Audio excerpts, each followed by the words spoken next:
What are we looking at next? We're looking at our library and a special photo here of probably two of the most famous cricketers ever in the world. Sir Donald Bradman, Sachin Tendulkar. It was the only time they met, a rare crossover between eras, when the greatest batter in the modern game met the greatest of all time. This photo was taken on Bradman's 90th birthday. There are only 4 examples of it in existence, and we're lucky enough to have one here. Just 2 years earlier, Bradman had paid the young Indian a tribute he gave no other player. I've only seen Tendulkar on the television. Tendulkar's playing. And I was very, very struck by his technique. Oh, that's a lovely shot. I asked my wife to come and have a look at him because I said, I never saw myself play, but I feel that this fellow is playing much the same as I used to play. It was huge in India. Everybody in India said, right, who's the greatest has ever been? There's Bradman. And now Bradman saying, this kid plays like me? It's probably the greatest compliment any cricketer can get. And suddenly the parallels with Bradman started to emerge. The hunger for runs, the hunger to bat on and on. When you look at footage of Bradman, he looks more dynamic. When he cuts and when he pushes off for a run, he looks like a modern player. Nothing fazed them. They had an answer to every attack. Hi, Sachin. Paul Kennedy from the ABC in Australia. Thanks for having us here. I just loved the way he batted and he just made runs for fun. Brilliant effort by Sachin Tendulkar. That brings the crowd to their feet. Grandpa certainly had quite a fascination, I think, with watching him play, but it was more than that. There's a technical aspect, but there's also skills, there's tactics, there's mental capacity, and there's physicality. He throws so much at it that after he hits it, that front foot just sort of overbalances slightly. When I watched Tendulkar, I recognised a level of calm focus. And I felt I was in that zone where I could actually figure out what the bowler was trying to bowl. Thanks very much. Must have been a very special thing to witness. It was. There are also cricketers who wrote the book on fame. It felt like the country weighed on his shoulders every time he went out to bat. They kept sane and they kept their balance. They kept grounded through all that. Not an easy thing to do. It just defies belief that you can keep it all together. And maybe their sanctuary was going out in the middle of the cricket ground.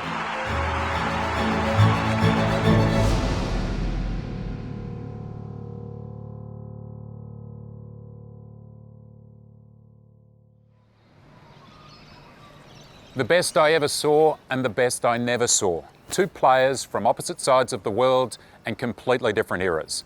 Bradman, who played only test matches, mostly against England, and Tendulkar, who played constantly, one-day internationals, test matches against all the cricketing nations. Everything was different for them.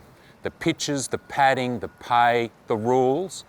When you look at their styles, they don't strike you as identical. Yet, in his 80s, for the first time in his life, Bradman saw something of himself in another cricketer. And I've always wondered whether he saw more than he was letting on. In fact, I reckon he saw a lot more, and I'm not the only one. He was answering the question that he was asked in the context of talking about cricket. And could he have answered the question in different ways? Well, if there was a different question, then yes. I've got plenty of questions, so I'm going back to where it all began for both players, and hopefully work out why they were able to achieve feats no other player has and probably never will. Don Bradman, the possessor of more records than a gramophone company. I try and get as many runs as I possibly can, and if in getting those runs I should happen to break any record, well, naturally, I'm very pleased, but I do not deliberately set out to try and break records. Well, he broke every single record there was to break in batting in the span of a year. At the start of 1930, he gets the 452 not out against Queensland, gets to England, he makes the 334 at Headingley. Yeah, I think growing up, you know, Sir Donald Bradman, don't you, like the greatest cricketer of all time. You know the batting average. You've got Donald Bradman as the famous 99.94, and then you have all the other all-time greats starting at about 60 and working down. So effectively you've got him almost double the next best. No one's got close. Why hasn't anyone averaged 75, 80? And his poor series, his borderline, and he averaged 56. That's his poor tour. As a kid growing up, if you'd asked me, tell me Australia in 2 words, I would have said kangaroo, Bradman. There's so many elements to the story, holding, you know, the hopes of a country. on his back, and a boy from the bush, you know, practicing for hours on his own. I also like that he's a musician. He played piano.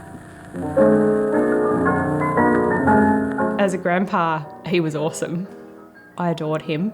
I'd go to my grandparents' house after school. If he was there, he'd either be at the piano or he'd be up in his den if there was, say, an AFL game on, or maybe the cricket. Make no mistake, stiff competition in the backyard. So he was hooking you for 4 in the backyard? Oh, yeah. He's a Davis Cup level tennis player. He can play snooker with Walter Lindrum. You just don't think it's real that anyone can have those sort of achievements. Thankfully, Bradman was born in Australia and decided to play cricket. Are you enjoying your trip to England? Oh, having a great time, thanks. That's the idea. Every road led to Trent Bridge. Skies threatened, but the lure of the first test match prevailed until the ground was full, the turnstiles clicked without interruption. No money was wanted back by 26,000 cricket fans. He's completely recalibrating the game, what people think is feasible for an individual to accomplish. But I think it was a natural aggressive intent. Bradman's first objective was to score runs. Tendulkar's first objective was to score runs. The little master, the god of cricket. Like Bradman, Sachin Tendulkar was a star from the beginning. Very talented player, schoolboy prodigy. It's a wonder how he manages to lift that bat up and play that. Played his first test at 16 and kept going for 24 years to become the highest run scorer in the history of the game. Like Bradman, Tendulkar also holds untouchable records, including scoring the most international centuries by far. I knew that Sachin was on song and near a century because there'd be no traffic in Bombay, and that's unheard of. Tendulkar goes big, takes him to 99. Suddenly the word went round in a buzz that Sachin's on 90, Sachin's on 90, and it was like wildfire. And everybody stopped in their tracks and looked for a television.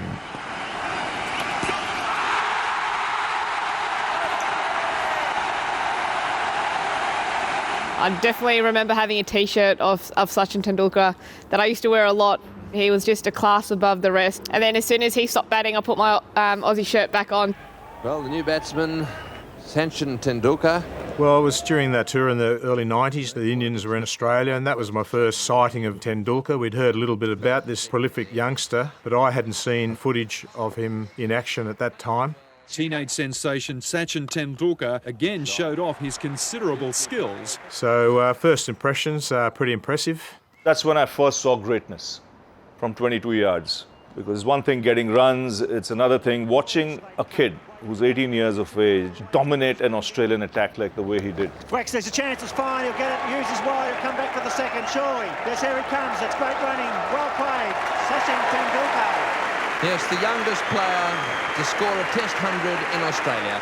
By the end of it, I think Merv Hughes say to Alan Border, this little prick's going to get more runs than UAB.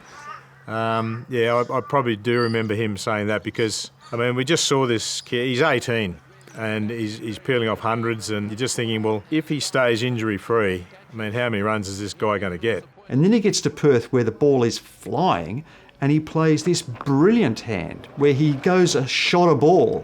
Oh, over the head of Gully, not going to catch that. That's 4 more. He really went after McDermott. I think that Perth innings has to be one of the finest Test centuries that I've seen. I don't recall him missing a single delivery. Beautiful 50 from this young man, a star of the future, Sachin Tendulkar. You felt this guy is in a different league now. This is where he's moving from Tendulkar towards Bradman. Drives, that could be it. Beats mid-on. Yes, it does. What a fine performance by Sachin Tendulkar.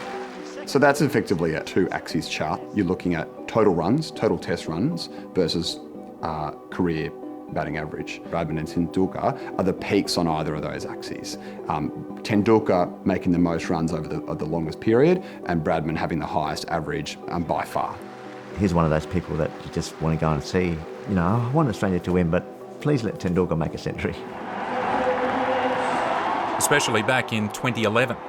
Sachin Tendulkar was in Australia with 99 international centuries to his name.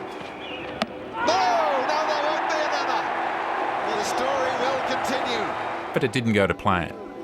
Don't see any reason why not. That's out. That's out. Yes, he is. Tendulkar's gone. Wow, what a tragedy. He looked as if he was bang on target for that century that he needs so badly. The big moment finally came 2 months later in Bangladesh. What a day for India, what a day for international cricket. It's an absolutely mind-boggling event, this. To get 100 international hundreds in that era, it's like what Sir Bradman did, something special. The following year, Sachin Tendulkar played his final match at his Mumbai home ground, Wankhede Stadium, having achieved feats no other player has come close to matching. Not only made more runs than anybody else, but he's still sitting 5,000 runs ahead of everybody else. It's not he deserves it. I think he was made for it. He's absolutely a legend, and now he's truly brought himself into the category of Don Bradman.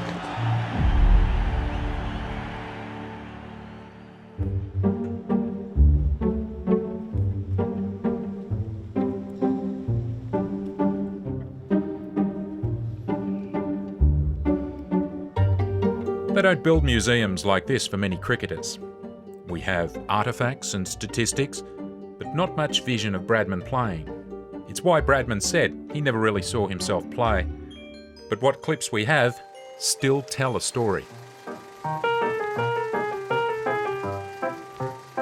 You got after that one. Yeah, he's watching very carefully, and as soon as he gets half a sniff of the length he can attack, he's thundering, he's right into it. Not so many sixes? I mean, I think Bradman only hit 6 sixes in his Test career, but he wouldn't have bothered because he didn't have to. I was lucky enough to talk to Ray Lindwell. I was trying to get a bit of a handle on how you bowled a Bradman, and he just give it, bloody nightmare.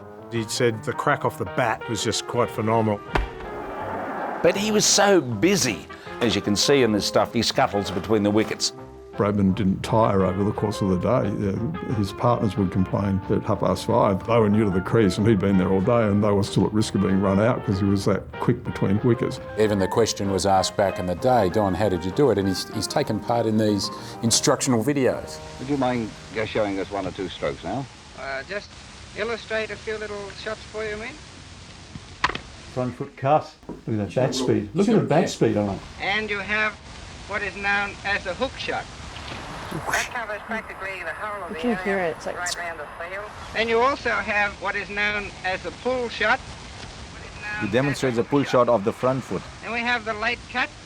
It's a very late cut. And he says late cut third. It's a shot no one plays now. Going across with the left foot. I think batting would be easier in those gloves or harder. I don't know, actually. Now the big contrast for me was the size of Bradman's bat, but then you play as the gear is at that time. So maybe Bradman needed to put a little more power behind his shots. It was all so superbly coordinated. The hand-eye coordination, the use of the wrists. Just like the way he uses his body weight as well. Like it was all in like a bit of a flow state almost. It was ultimately changing the sport, in my opinion. More so, I can't believe how small he was and yet how far he hit the ball. So it gives me great hope one day. Thank you, Mr. Bradman. Well, it's a wonderful exposition, isn't it? You can see the alacrity with which he elaborates on those shots. You can see the wrist, you can see the bat speed. You can see the fact that he's conscious of every ball he receives being a potential source of a run. He did like to dominate. He wasn't hanging around just waiting for a loose ball. He was making the loose ball. So that, again, is his consummate skill. And Tendulkar's that they were able to do that. Have you shown Tendulkar these?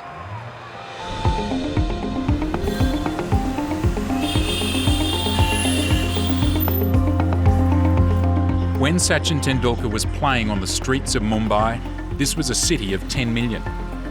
Now it's double that. Cricket is everywhere, and even a game like this can get very serious very quickly. Suddenly I've become a video referee.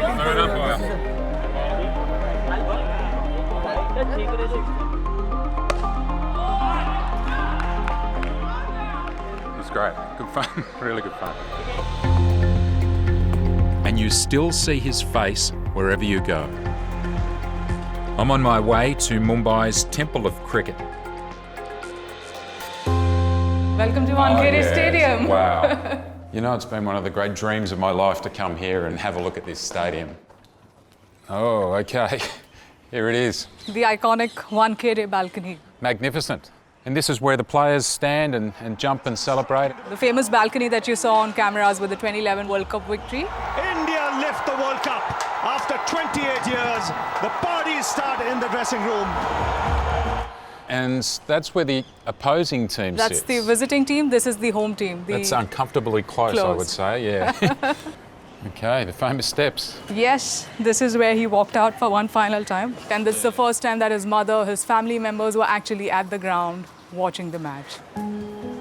I don't think any fan here did not have tears that day.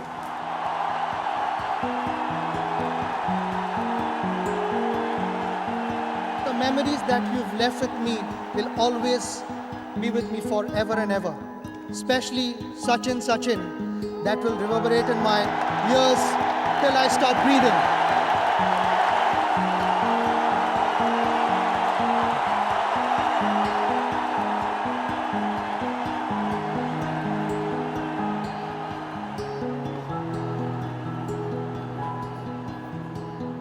If you look at India as a country, it's always driven by individuals. The hero worship in India is very important as a social fabric of the country. Then along comes this teenager, this 15-year-old who starts playing against men right here and starts hitting centuries. Now that's an inspiration for so many people to believe in their dreams and chase their dreams, because not often do you see a boy from Bandra coming from a middle-class family becoming a global icon, and it sort of gives belief to the billion-plus Indians that, hey, even we can do this.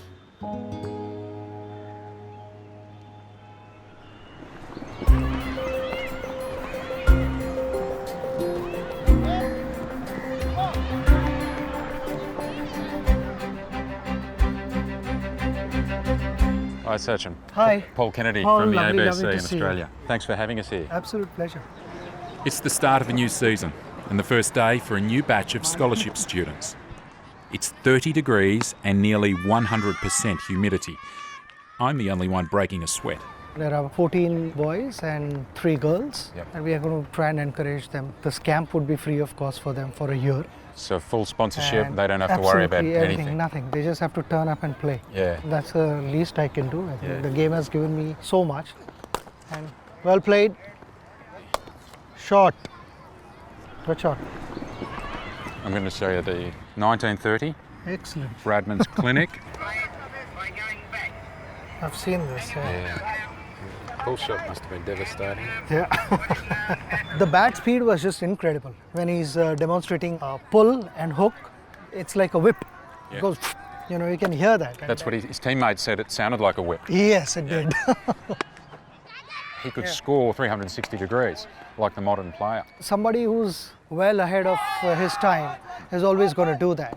Wherever he wanted to play and demonstrate it, very briefly, you could see that control. I mean, you could see that authority and that confidence. Every ball you're playing, you're making a statement to a bowler, to a fielding side. Every ball you're conveying that message. So when you're coaching young players now, what are you looking at? Overall setup, I think for batting, balance is really important.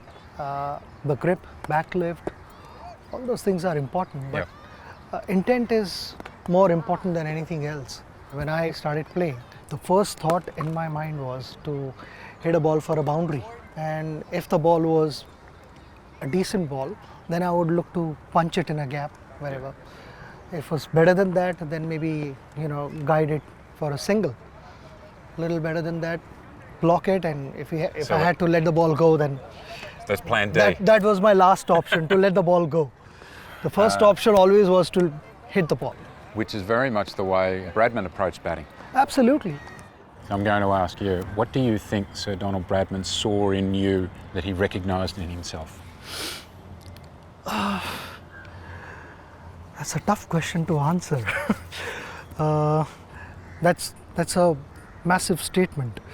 And I was only 22 then, 22, 23, yeah. I mean, for a 22, 23-year-old professional athlete, to hear something like that, it was like worth in gold, his words. But now, as an older man, looking back, do you think he was talking about something more? It wouldn't be right of me to speak about what the similarities or whatever. I would leave that to his family.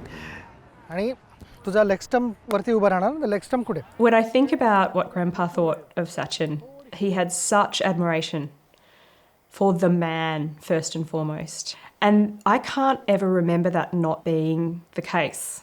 It was, I think, resonating with a sense of this is another person who has put in the work to know himself and to channel that into unlocking his potential to the fullest extent. And I think that is preparation. And I reckon that what Grandpa would have said is he did all of this prep work when he was a child growing up.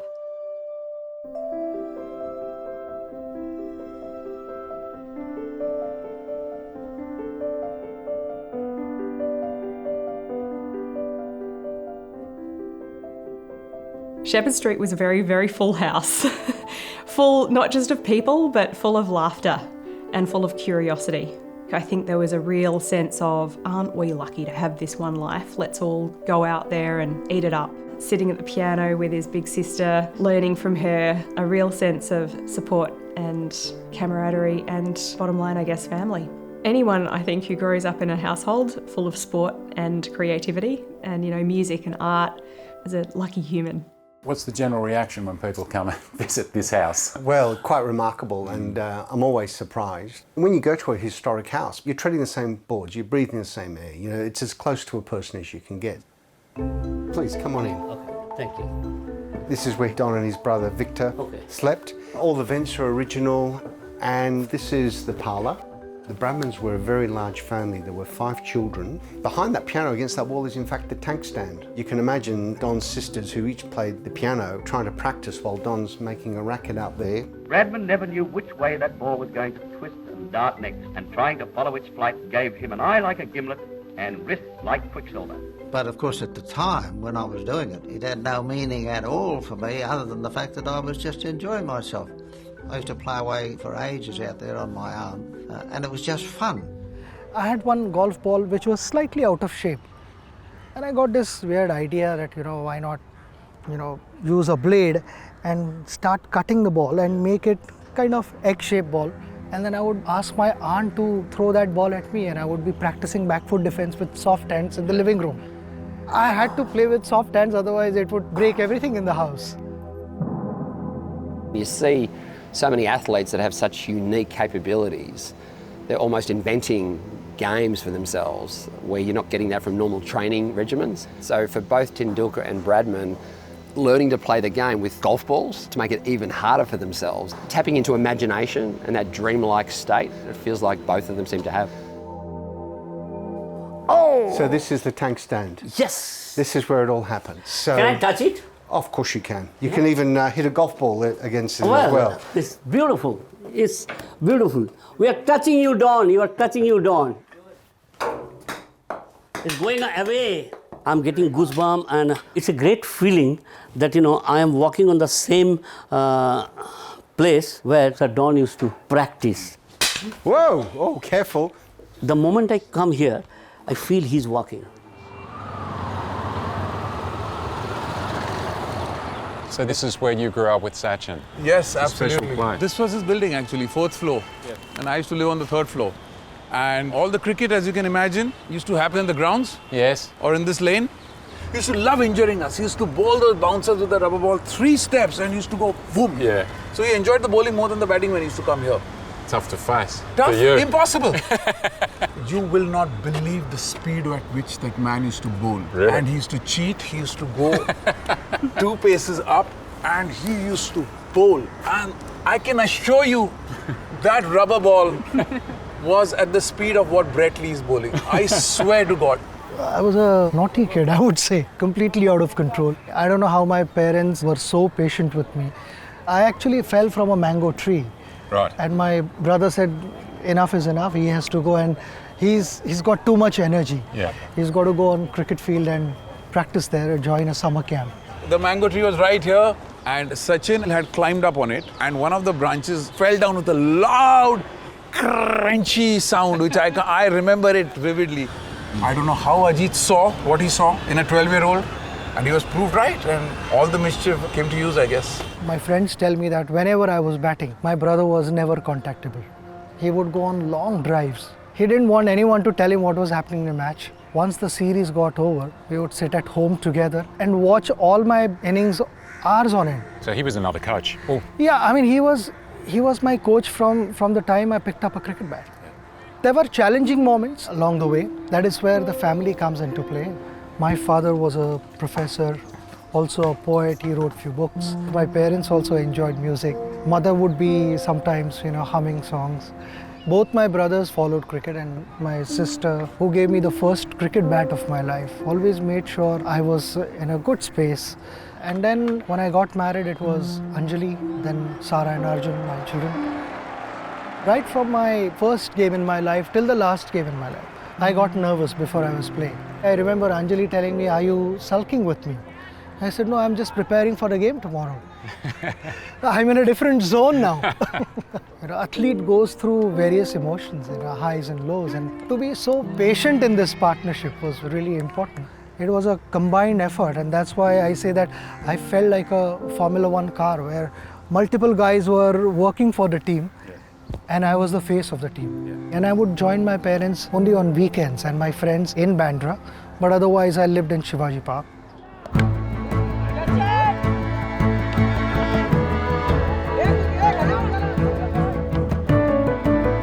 Shivaji Park is perhaps the most famous of the Maidans in Mumbai.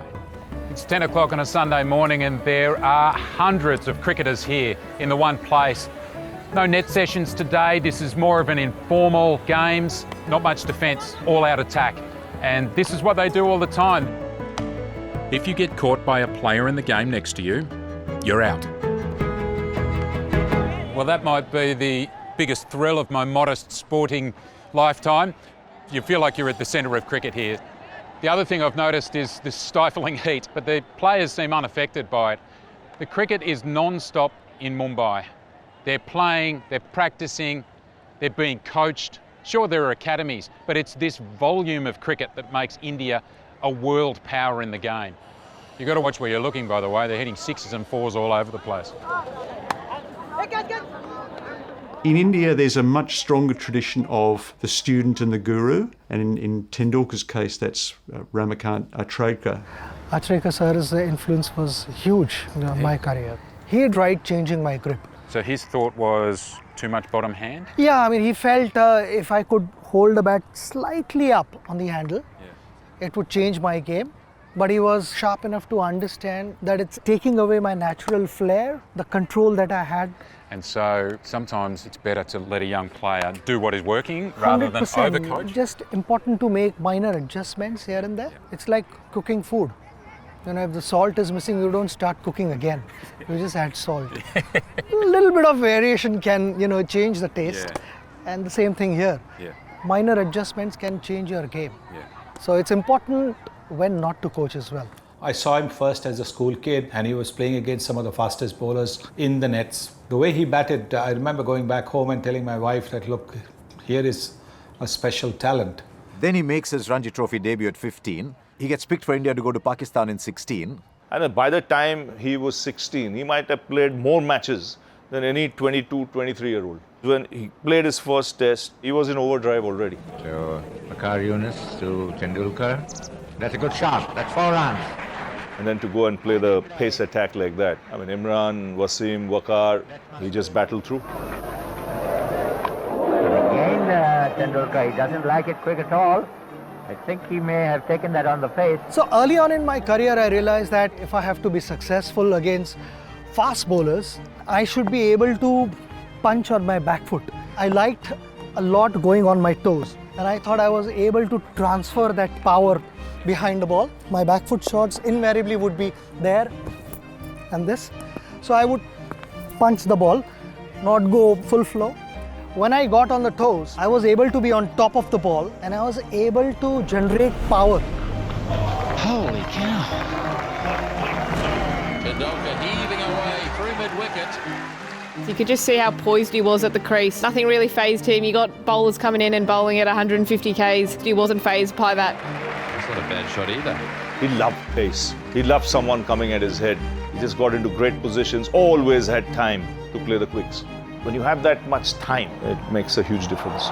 He was quick to get into position, but he was often late to play his shots. So it was really hard to fool him. Maybe try and hit it. I understand. Thanks, Siri. Where do you bowl to Tendulkar? He didn't answer, did he? He doesn't know. Siri doesn't know where to bowl to Tendulkar.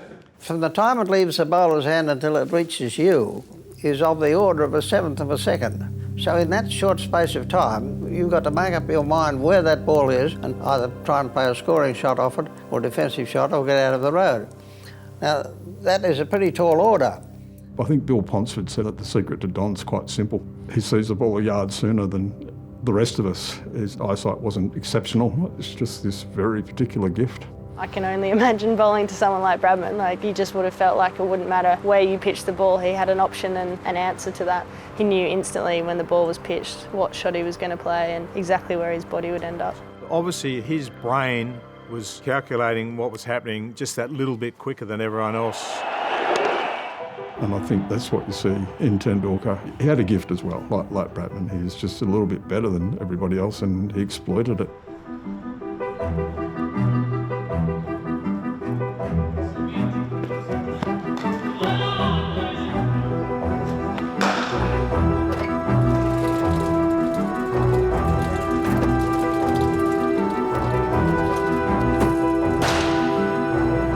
So the machine says 84 miles an hour. It's just under 140. That's actually the average pace of opening bowling at Test level through almost every era for the last 100 years.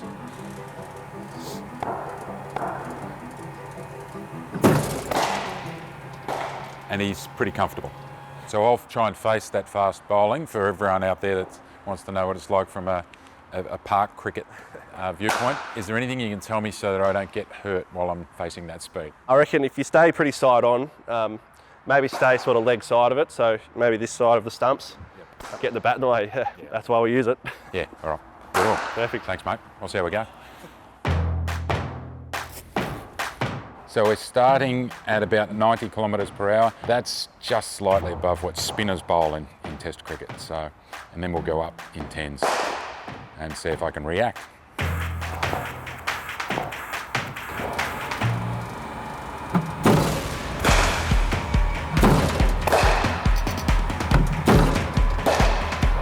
Oh, he's hit the middle of the bat 3 times. It's too slow. Oh, this is Bradman. Oh, there we go, solid. He struggled a bit there at about 112. This might be 120, 125, so we'll see how we go. I'll go up a bit faster. He's shaking in his shoes down there. Didn't see it. Didn't see it. That's gone through to the wicket keeper before he's played a shot. Bang on 140. Deep breaths. It'll only bruise for a week. No, 3 weeks, my age. All right, we'll try red. See if he picks the red one up. Here we go. Shot. He likes the red ones. Well, that was an experience like no other for me. My heart was beating out of my chest.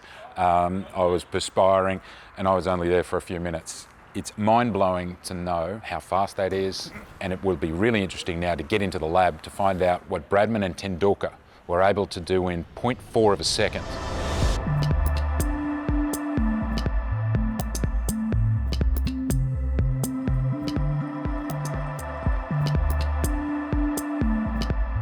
What we want to do is bring Don Bradman back to life in a way that he's never batted before. Through Sam in Harper. 3D. Pretty similar. Because there's always... Domestic average of about 27. So you're exactly right in between Bradman and Tendulkar's height. What are you thinking about this question of were they similar? What's your starting point today? I think it's trying to find what are those points of similarity and trying to recreate those. So we're going to do straight drive first. But its aim should be just wide of the stumps. So I think I need to be exaggerate the thumb over, gets his head into the ball, comes in the air and then snaps his bat and finishes with his weight right through his there. hands are quite close to his body though the whole time through. All right. Well, let's give it a go. Let's give it a go. His head is actually slightly over the offside. So an off drive slightly to the and head slightly over to the offside. Slightly over to the offside, yep. So his bottom hand and his top hand were slightly apart and his arms are quite straight. Yeah, that's good. Oh, look at that. I've gone back in time. you reckon I can speak like him? This is the straight drive. And he doesn't quite get fully up onto his toes. Looks good to me. Probably a boundary too. His devastating pull shot. Oh wow, he really rotates on that. This will be a hard one to do because this is very abnormal. Yeah, and he comes right around at the end of it. Yeah, that's more like good. it. Should we try the late cut? Well, let's reintroduce that to the sporting public. Okay. Oh my word. Oh, there you go. That's actually going to be harder than I thought. He squats. His first step is back and across nearly every shot that he plays. He almost falls over the offside. It's a long way. It's a bit lower. Yeah, and his hands are on his, yes, yeah. Okay, ready for Sachin. And a quick look at the straight drive. Yeah, and there's tap tap with his foot. Yeah, that's it. Off you run. How does he hold it? Exactly. Can we compare the pull shot? Front foot goes, then his back foot, and he uses his leg to counterbalance. Close. Get your left leg up higher. Yeah. That's It's good. quite a remarkable shot, really. The improvised cut shot. They broke convention, didn't they, these guys? Yeah. Well done. Nice. All right. It's not easy to do. Sensational. I can log this in AMS as a dating session. Yeah. Today's meant to be a day off. Okay, this is a bowler's nightmare. Bradman and Tendulkar walking out to bat. Magic. So we're going to play them side by side for you guys. We're going to have the camera rotate around them, so give you guys a view that's never been seen before. And to see the path of the end of the bat, which is a really good way to see it in this 3D image where you can swing it around and see it at different angles. Stance obviously very different. They were both very good with their footwork, but Don Bradman in particular moved around a lot in his crease. Very quick to identify the ball, big rotation, so he finishes with his whole body facing the direction of the ball. In fact, I think he spins before he runs. Tendulkar, on the other hand, a little bit more down the power end, really hitting the ball rather than stroking it as Bradman does. What's your view on whether or not they batted in a similar way? They look similar at the start and then they become different afterwards. On the straight drive, Bradman finishes with his bat over the shoulder. Tendulkar finishes with the bat around the shoulders, partly because of the way that they generate their speed. So, if you've been inside the mind and movements of Bradman and Tendulkar, are they similar? In a skill sense, not really, from my end. I think maybe one skill thing they would have done very similar would have had a very still head and played the ball under their eyes. So there were certainly a few things that they would have done similar. Do you think it's possible that Bradman was seeing something else in Tendulkar? I think he was seeing confidence, attitude, mindset, concentration. I think he was seeing a whole range of things. Some of it marries up to technique from a physical perspective, but I think a lot of it's between his ears. It was just his compactness and his stroke production, his technique. It all seemed to gel as far as I was concerned. That was how I felt. From my side, I thought the statement came at a time where I felt, wow, I need to push harder. I think it's the best tonic one can get. To feel that you are being noticed and your game is being appreciated. It came at the right time. Even as a large section of the Indian population of Sharjah was trying to get into the ground, Australia's chances were diminishing. I remember on that 1998 tour, we were Tendulkar-centric at that stage. Through the gap, on the offside, listen to it. It was nuts. If you were trying to move a fielder, unless they actually looked at you, they could not hear you. Oh, he's hit this one, Miles. Great shot. Oh, it's a biggie. What a player. Well, this little man is the nearest thing to Bradman there's ever been. I've always felt that cricket is at its best and most exciting when you've got a slow spin bowler bowling to a champion batsman. Then I feel you've always got incident. That smash back straight back over the bowler's head. The build-up for Vaughan versus Tendulkar was just unbelievable. And Tendulkar greets him by dancing down the track. When Vaughan would get the ball, it wasn't quite as loud as Tendulkar, but it was loud. It was just, two legends of the game going at each other. There was a genuine thought process put behind that before even Shane Warne landed in India. Australia came to India and played the Ranji Trophy champions, played Mumbai. I got runs in that match. I got a double 100 and my friends were congratulating me. And he said, there's something wrong here. Vaughan hasn't shown the trump card to me. He hasn't bowled a single ball round the wicket. At a critical stage in a test match, I know for sure that he's going to go around the wicket. And that's when I called a few of my Mumbai colleagues who played cricket with me. And one of the leg spinners there was Lakshman Sivaramakrishnan. It was a beautiful leg spinner. And he bowled to him, I think, for 2 or 3 days. He worked out that you could use Warne's amazing leverage of spin against him. You know, Warne spun the ball vast distances, but that did actually give you room to manoeuvre the ball around the field. And in the first innings, he galloped down the pitch to Warne and whacked him for 4. And he tried again, perhaps a little boldly, and he nicked off to slip. He's out! He's out! You know, Warney won the first contest. So it was seemingly like if Warne continues to win it, we're going to win. And the turning point in that series is when Warne goes round the wicket. I had 2 options. One was to go over mid-wicket if the length was close enough. And the second option was if the ball was landing in the rough patches, then to be on top of the ball. Then the unevenness of the surface doesn't come into play at all. Tendulkar kind of eyed him off and waited with a brilliant combination of letting the ball go, soft hands, watching and then pouncing. And Tendulkar plays a slog sweep over mid-wicket. Slog swept it into the distance. That was like a cannon going off, really, in terms of the game and the series. And you think of defining moments in sport, for India, I think that was one of the defining moments. He does that. Warne kind of got caught up in the mind trap that Tendulkar laid for him. The more he tried using his core skill, the more Tendulkar put him off and took him on. Did it seem as significant at the time as what we now know it was? Yes, it certainly did. Sachin Tendulkar's unbeaten 155 looked even better after one of the greatest innings in modern cricket. I don't think there's been anyone besides Bradman that's probably even in the same class as Sachin Tendulkar. He's just an amazing player. When Tendulkar was batting, he could have been batting in total silence. His capacity for shutting out what was happening around him is absolutely extraordinary. When I was batting at my best, my conscious mind was always at the non-striker's end and my subconscious mind was at the striker's end. Because bowler is constantly asking you questions.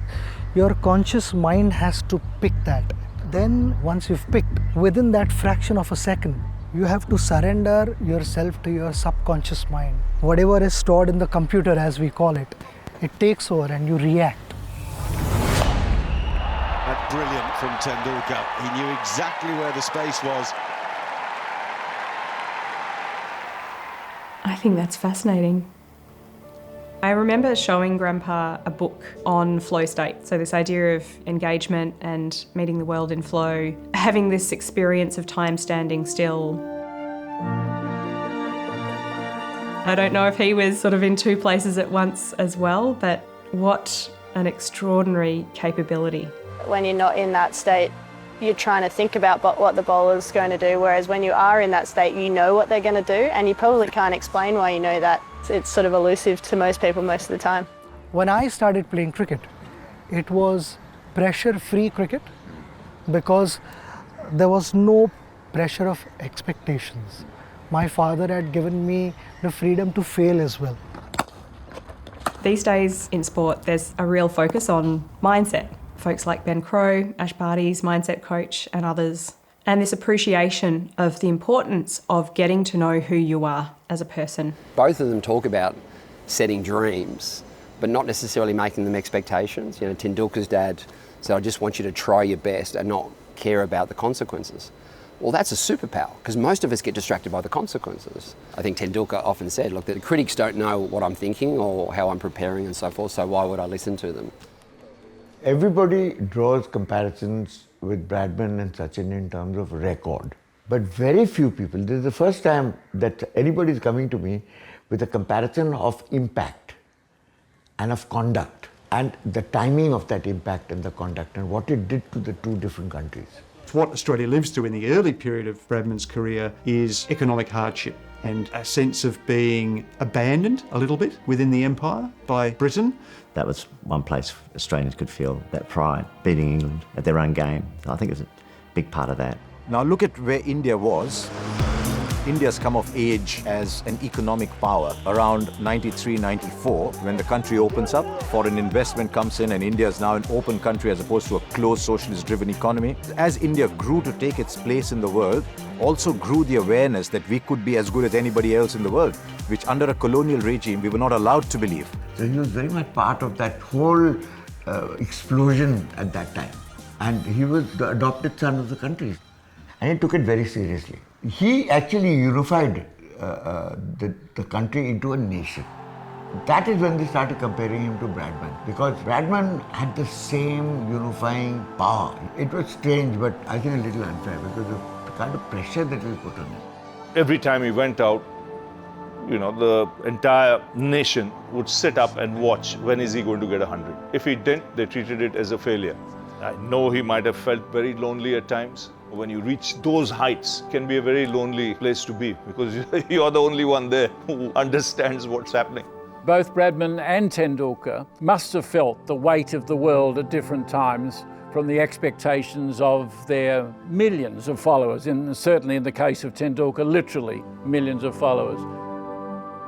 Sachin never left. He still lives here.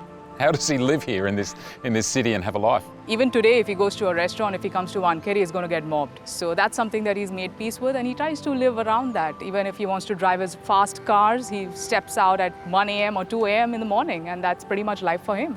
It's a package deal, and I wouldn't compromise on anything. I think whatever I have received so far in my life, it's a blessing from up above. There are very few people in this world who love doing something, and people actually love watching what they are doing. You know, I feel today, amidst all these lights and cameras and so on, somewhat like a movie star. I think fame to Grandpa, he simply did not engage with it. He saw it as, at best, an illusion, and at worst, a jail cell. I think that it did mean that others could create a version of him that deviated from who he was. From a journalistic point of view, he could be challenging. He grew weary of it, very, very weary of it. He thought it was intrusive. I'm sorry to say that this is going to be my last tour in this country, and that I do not intend to play cricket anymore, even in Australia. So all you journalists who've had such a wonderful time at my expense over the last you better get busy because this is the last chance. He thought that he'd done his bit. And in fairness to him, he did do his bit. Farewell to the stage on which he'd been the star for 20 years. And you have to remember with Bradman that the pressure extended beyond playing hours, particularly when he was a leader for so long. I would honestly think that I get just as much mail today as I ever got in my life. And it is quite common for me to have to spend 3 or 4 hours a day just dealing with the mail. Bradman answered every letter that people wrote to him. I mean, that's a real grounding that he thought, these people are writing to me, I'll take the time to respect that and write back to them. I think it's very telling. Hold on a sec. I don't think anyone has seen this letter. My neighbor, Mr. Gowarikar, his son is my dear friend Avinash. I was hardly 7-8-year-old. I had gone to his house, and that's when his father was talking about Sir Don. And he said, I've got something really, really precious, a handwritten letter by Sir Don. The letter says that he was disappointed. One regret in his life was he was not able to play cricket in India. My father was a great cricket enthusiast, and he had reached out to Sir Don with a simple letter which I would, call a classic fan mail. It's just a very, very prized possession of my father, and I've kept it with the same emotion with me. It speaks a lot about the person that he was. Playing cricket, people would love you, but what happens beyond cricketing years is also equally important or possibly more important, and that is where the person that you are comes into play. It's a precious thing. Sir Donald Bradman is used to getting fan mail by the bucket load, but today the procession of posties started earlier than normal with a barrage of deliveries which went on for most of the day. At that point, Grandpa was not very well. He'd had a number of mini strokes over the past period of time. He was obviously very quiet about that, as with everything in his private life. I hope he doesn't mind me saying that. The celebrations have been going on all week. India's star batsman Sachin Tendulkar flew into Adelaide last night to join in. I was actually in the middle of a camp in Chennai, and my manager told me that on Sir Don's 90th birthday, he's invited you to Australia, and he's actually asked if I could meet him at home. I know that it was hard for Grandpa, I think, to invite someone over at that point, but it meant a great deal to him, that's for sure. Going to Sir Don's house, 2 Holden Street, was an unbelievable experience. With him was Australian spinner Shane Warne, who has also received high praise from Sir Donald.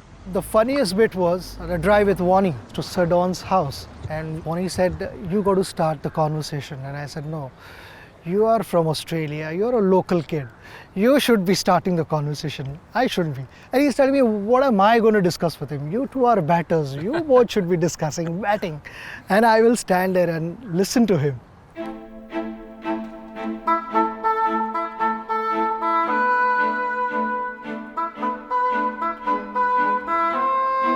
Well, Paul, this is the lounge room at my parents' house. They sat there beside each other like two young gentlemen, and big smiles on their faces, very nervous, and but chatted and were very outgoing. I think it's fair to say Grandpa was nervous. Absolutely. He called up Dad and said, "They're coming round, can you come up?" And he said, "I haven't played for years," and these 2 young men at the very top of their game said, "What am I going to talk to them about?" But they all found plenty and they got on very well. He was just unbelievably sharp, and he kept up with what was happening currently in cricket. I think the thing that was most conspicuous to my mind was Sachin's eagerness to try to find out what really lay behind the scenes. You know, he was going to get the good oil on my father's magic.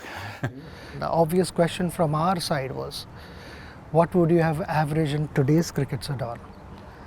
And he said, maybe around 70 or so. I said, why 70? He goes, 70 is not bad for a 90-year-old kid, my kid. He tried again and he said, "Now, how do you prepare before you go and play, Sir Donald? How do you prepare? How do you prepare your mind?" His answer was simple. I mean, I went to work, I turned up, got runs, went back to work. Life must have been completely different then. I mean, now, professional athletes, pre-match preparation, post-match recovery, all those kind of things, it's a different approach now, but in those days, life was different and challenging.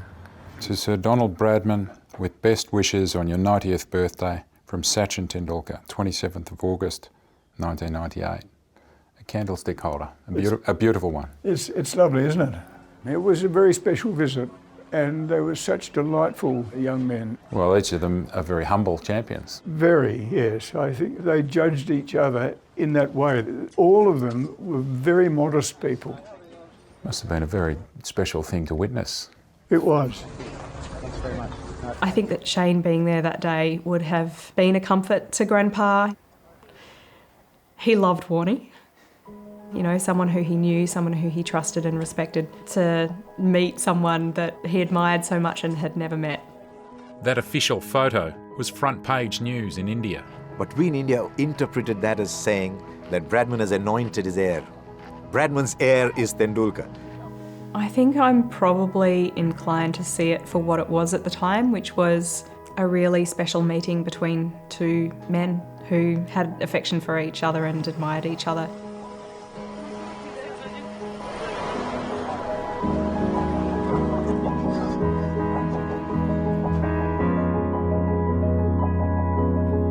Only 4 copies of the photo were printed. There's the one at the Melbourne Cricket Club and another at the South Australian Cricket Association.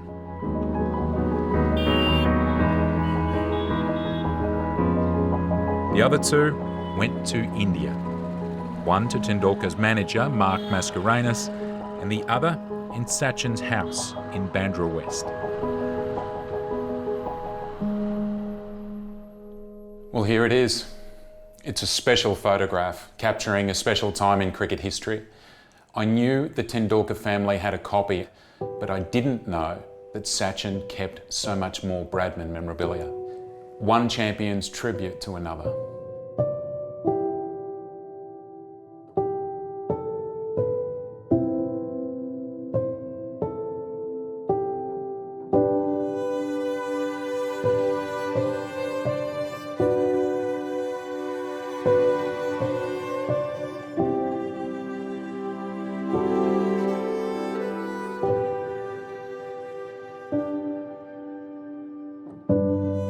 Warne didn't make it into the official photo, but the photographer got the three of them in a separate shot. The one the Australian papers went with. You're the only one who remains from that photo. Do you miss Shane Warne? Yes. For me, he'll always be there, and I hate using this word was. With Warnie, I mean, I shared a wonderful relationship and we've had some wonderful moments. It's hard to accept that he's no more with us, but the memories that he's left with us will always stay deep within our hearts. I was in England last year and went to a restaurant which was right next to Warnie's house, and I actually could feel his presence. Tough to lose a friend. Tough to lose a friend like that.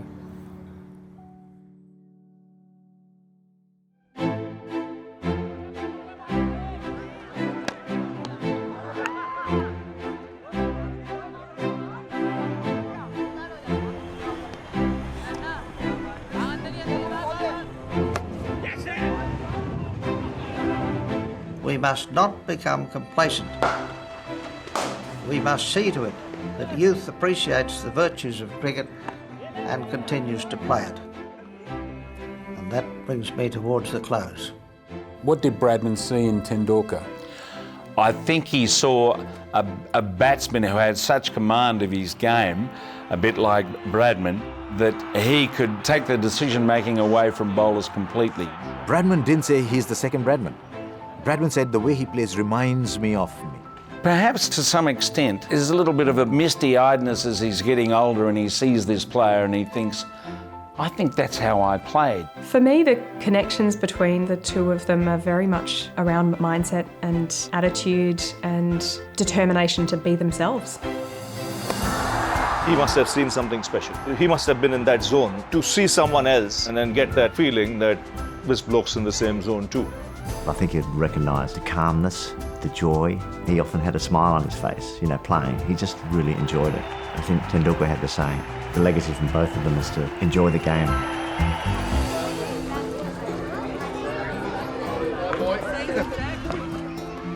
I think that's something that Bradman and Tendulkar had in common, was that despite the fact that cricket is a finite world with finite possibilities, they were never bored by it. They were always fascinated by it. You never got the feeling that either of them would have rather have been doing anything else. This has been my passion. If you want to grow, you have to continue to be a student of the sport. The moment you stop being a student, you stop progressing.